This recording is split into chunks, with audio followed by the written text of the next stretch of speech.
Joined by the World Health Organization's Special Envoy for the Global COVID-19 Response and Chair of Global Health at Imperial College, Dr. David Nabarro. Dr. Nabarro, thank you very much for being with us. So the government now considering quarantine hotels, mandatory quarantine for arrivals into the UK. Is that the right response?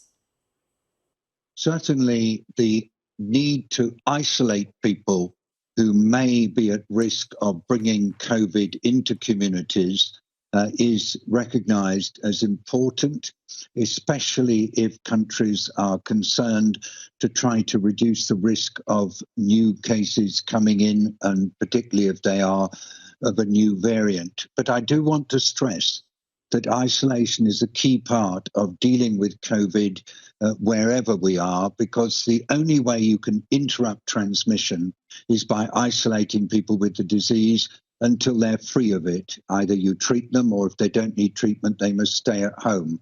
This is key, and without isolation being done effectively, actually getting on top of the pandemic is really difficult. By effective isolation, then, what would you like to see? What does that mean? The countries that have used isolation effectively, as was presented in the introduction just now, are countries who are requiring people to actually stay away from other people and to keep away from other people. If people do not isolate, then there is a huge risk of the virus spreading. So isolation must be complete. And one of the findings of countries that have been successful is that isolation is best done if it's done under supervision. That's why the plan to introduce quarantine hotels makes a lot of sense. It's certainly what's worked in other parts of the world, and it's certainly more effective than asking people to self-isolate. Unfortunately, they don't necessarily, for a mix of reasons, find it easy to do that. So are you suggesting that it should be not just for arrivals into the country, but that anyone who tests positive should go to a facility to isolate? What we're saying is that if isolation is going to be done, it should be done properly and effectively. Whatever means a government or other authority can use to ensure isolation is effective should be used. I think in practice, a government has to decide which is the technique that's most useful. And certainly several countries have moved towards using hotels or some form of supervised quarantine to try to actually make sure that people do isolate and are supported while they isolate with food and with medicines if they need them and other requirements. The government has always avoided this, despite other countries, as we quoted, Australia and New Zealand doing it. But now the concern from new variants, 77 cases of the South Africa variant now in the UK, 9 of one of the Brazilian variants. Questions about the vaccine efficacy. We've had some information from Moderna today.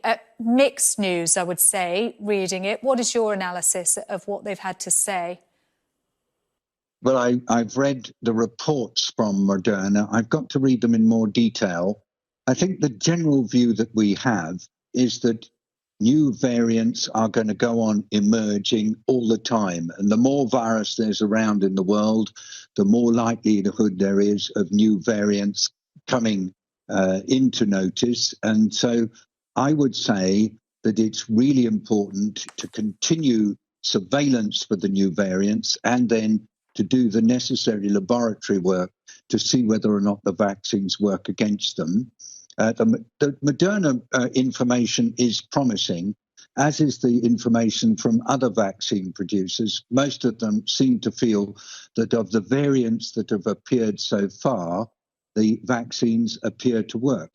The question is, will vaccines go on working against all newly emerging variants? The answer is we can't say at this stage, and that's why we are encouraging all governments that can to continue looking at the coronavirus cases that are appearing in their communities and check to see whether they are showing any signs of being one of the existing variants or even a completely new variant that we haven't seen before. This will be a continuing reality of this pandemic because all viruses mutate, and the requirement is to look and see whether or not mutations appear that change either the transmissibility of the virus or the impact of the virus on people, or the degree to which vaccines protect against the variants as they emerge. Yeah, and so what we're seeing so far, at least in the lab analysis, is the Moderna vaccine effective against the variant that was identified in the UK, 6 times less effective against the South Africa variant. So what's the answer? That potentially looking at a third booster dose? Well, I mean, the usual way that we act when a virus mutates is that we look at the vaccine and see whether the vaccine needs to be changed so that it is active against the variant. This is a process that's possible. It takes a bit of time because the vaccine manufacturer has to refashion the vaccine and then test it out, but it's doable. I think the only issue that we face is that it will take a significant number of weeks, perhaps even months, for a vaccine to be adapted to a new variant. And in that interval, the variant can cause considerable challenge for societies. What it means is we've got to have very close cooperation between governments checking to see how the variants are emerging, and then the vaccine manufacturers to check that their vaccines work. And then once we've got the vaccine adjusted, then vaccination schedules have to be adapted. What I'm suggesting is that it's a complex process, and that's why the World Health Organization is encouraging all governments to work with the WHO on their immunization strategies. It's going to require constant adaptation in the light of new information. And really, no country, I think, can reasonably do this alone. We've got to have all countries working together to make sure that we're ahead of the virus and anticipating and then reacting to variants when they emerge. It's best if countries do this as a whole and approach the problem as a global problem rather than operating independently with their own separate regimes. And in terms of independent regimes, the UK government has decided on a 12-week gap between first dose and second dose of the vaccine. The World Health Organization has expressed some concern about that.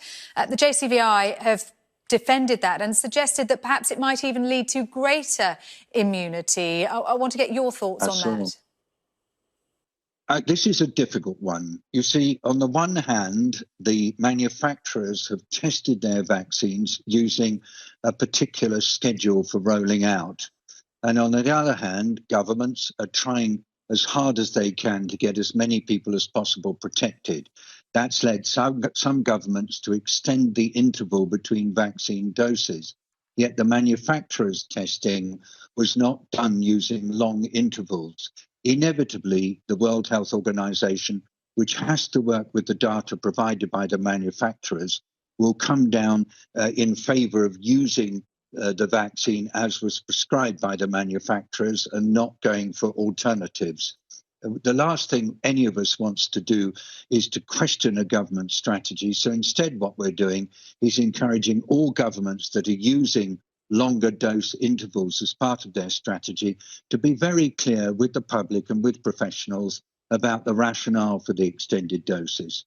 In the end, it's a government's decision what it does. The World Health Organization can offer recommendations, but we can't actually have an alternative approach to a national government.